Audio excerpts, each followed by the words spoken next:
নমস্কার, সবাই কেমন আছেন? বংমায়ের ঘরকন্যাতে আপনাদের অনেক অনেক স্বাগত।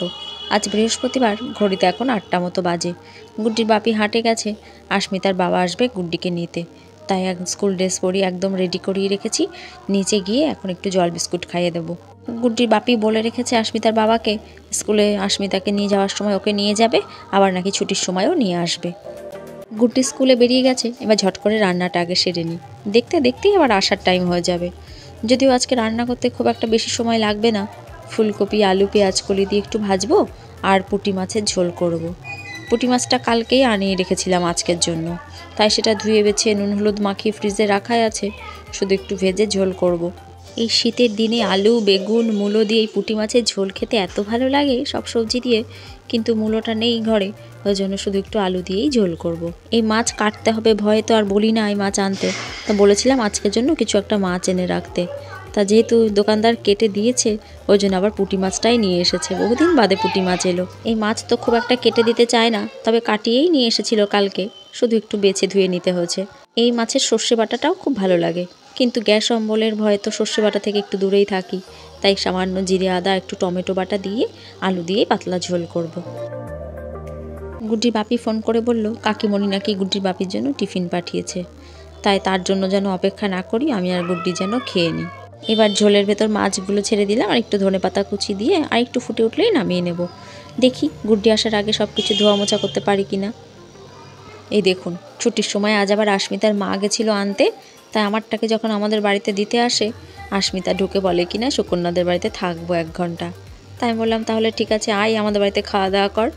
তারপর এক থালায় যেই ভাত মাখিয়েছি দুটোর জন্য, ওকে খাওয়াতে নিলাম। আর ওর মা বললো তাহলে তুই খা, আমি বাড়ি গেলাম, পরে এসে নিয়ে যাব। তাই এই যে দুটোকে খাইয়ে দিয়েছি। ওর মা বাড়ি গেছে, বলেছে একটু পরে আসবে আবার নিতে। নতুন ক্লাস নাকি এদের বেশ ভালোই লাগছে। এদের আবার এ সেকশানের কিছু কিছু বি সেকশানে পাঠিয়েছে, আবার বি সেকশানের কিছু কিছুকে এ সেকশানে পাঠিয়েছে।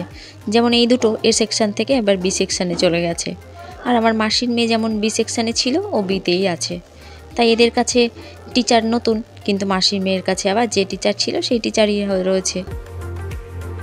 এরা তো কেউই খেলার সাথী পায় না এখন। আমারটা যেমন ভীষণ কান্নাকাটি করে, আমার সাথে খেলো আমার সাথে খেলো করে। যেটুকু পারি ওর সাথে খেলি, কিন্তু তাতে ওর মন ভরে না। ওর দাবি ওর সাথে আরও খেলতে হবে। আমরা কি আর ওর সাথে অত খেলতে পারি? তাই এই যে দুটোতে যখন খেলছে, মনে হচ্ছে বেশ ভালোই হয়েছে। একটুখানি খেলার সাথেও দরকার ওদের। স্কুল ড্রেস পরেই খেলতে বসে পড়েছে। খেলা শেষ হোক, তারপর ওটাকে স্নান করিয়ে দেবো। যতই আমরা সময় দিই না কেন, বাচ্চারা বাচ্চাদের সাথেই ভালো খেলতে পারে। সেরকম কিছুই না, হাবি জাবি যেসব জিনিসপত্র আছে সেগুলো নিয়েই বক বক করে খেলা করে চলেছে একভাবে। ওই যে আস্মিতার মা ডাকছে, নিচ থেকে চলে এসেছে নিতে। গুড্ডি বলছে আমাদের বাড়িতে 2 দিন থেকে যা, এখান থেকেই স্কুলে যাওয়া আসা করবি। কালকেই তো গুড্ডির বাপি আমার মাসির মেয়েকে নিয়ে চলে এসেছিল আমাদের বাড়িতে। দেখেছে মাসি মেশো কেউ ওকে ছুটির সময় আনতে যায়নি, আর ও নিয়ে সোজা চলে এসেছে আমার বাড়িতে। তারপর মাসি জানতে পেরে সাথে সাথে আমার এসে নিয়ে গেল।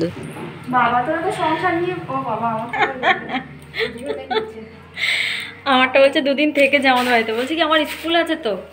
আমারটা বলছে কি আমিও তো যাবো, আমার সাথে যাবি এখান থেকে।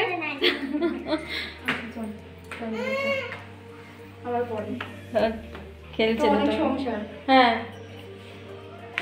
আসলে খেলার সাথী পাই না তো। আমার কি ভালো হচ্ছে একটু খেলুক। দিদির সাথে খেলতে গিয়েও তো ক্যাচাল বাজে, বাচ্চা কান্নাকাটি আমার সাথে। মা তুমি খেলো, আমি পারি এখন বলো তোর সাথে খেলতে। তোমার মেয়ে বায়না করে এরকম একা একাই খেলে? আমার ওই দেখ দেখ শোন বাচ্চা সাজায়, শোন একাই খেলে। না না খেলে, আমাকে নিয়ে খেলে, আমাকে আস্মিতা সাজায় আর ও মা হয়। আস্মিতা বাড়ি যেতে চাইছে না, তা আস্মিতার মা যেই বলেছে সুকন্যার বাবা এক্ষুনি এসে তোকে দেখলেই বেঁধে রাখবে, বলবে তুই কি করছিস আমাদের বাড়িতে, অমনি তাড়াতাড়ি করে বাড়ি যাওয়ার জন্য নেমে পড়েছে। গুড্ডিকে স্নান খাওয়া করিয়ে দিয়েছি। উলের কাজ তো এখন করি না, উলও শেষ হয়ে গেছিলো, আর টুপিও যে কটা আছে সে কটাই চলছে দোকানে বিক্রি। তা পাশের বাড়ির কাকিমার নীল টুপির জন্য 2 দিন ধরে ঘুরছে, বলছে কি করে দাও। তাই আবার গুড্ডির বাপিকে দিয়ে নতুন করে এই যে কালকে একটুখানি উল আনিয়েছি, নীল আর কালো। আরও 2-1 জন চাইছে নীল আর কালো টুপি, ওই জন্য বললাম অল্প করে এই উলটা একটু এনে দাও। তাই এই যে নীল টুপিটা একটা ধরেছি আজকে সকালেই রান্না করতে যাওয়ার আগে। আজকে এটাকে কমপ্লিট করে দিতেই হবে।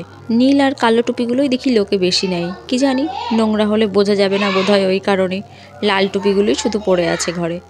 চলুন টুপিটাকে কমপ্লিট করে নিই, তারপর আমরা দুপুরের খাওয়া দাওয়া সারবো। শরীর খারাপের জন্য বেশ কিছুদিন আঁকার ক্লাস করাতে পারিনি, তাই সানভিকেও আজকে ডেকে নিয়েছি। একটু সামনেই পরীক্ষা, ছবিগুলো একটু কমপ্লিট করাতেই হবে। আজকেও ব্যাগে করে কি যেন নিয়ে এসেছে আমাদের জন্য, ওই যে বার করছে। ও মা, আর কেক কেন? বেগুন কেনা না গাছে? বলছি কি, এই যে এইটা, এই কলাটা দুদিন ঝুলিয়ে রাখবা দড়িতে, এখন আর কদিন, দুদিন রেখে তারপরে খাবা। এনো এই এত বড় বড় বেগুন গাছে না কেনা? এগুলো এগুলো গাছে, আমাদের ফার্মের জমি। তাই? তো এরকম স্টুডেন্ট তো আমার আরো 2-5টা পেলে ভালো হয়। হ্যাঁ, আমার আর সবজি কিনতে হবে না, ফল কিনতে হবে না। রোজ হ্যাপি নিউ ইয়ারের দিন আমার পটল বেগুন আজকে আমার কলা, আবার দেখছি এরকম স্টুডেন্টই আমার দরকার আরো 2-5টা। আমার একটা বন্ধুকে ভর্তি করে দেবো এখানটায়। তার বাড়িতে সবজি গাছ আছে তো? হ্যাঁ। আনবে আমার জন্য? হ্যাঁ, বললেই আনবে। তাহলে ঠিক আছে। এবার এদের ছবি আঁকাতে বসি। ভিডিওটাও তাহলে আজ এখানে শেষ করি। নমস্কার, সবাই ভালো থাকবেন, সাবধানে থাকবেন, দেখা হবে পরের ব্লগে।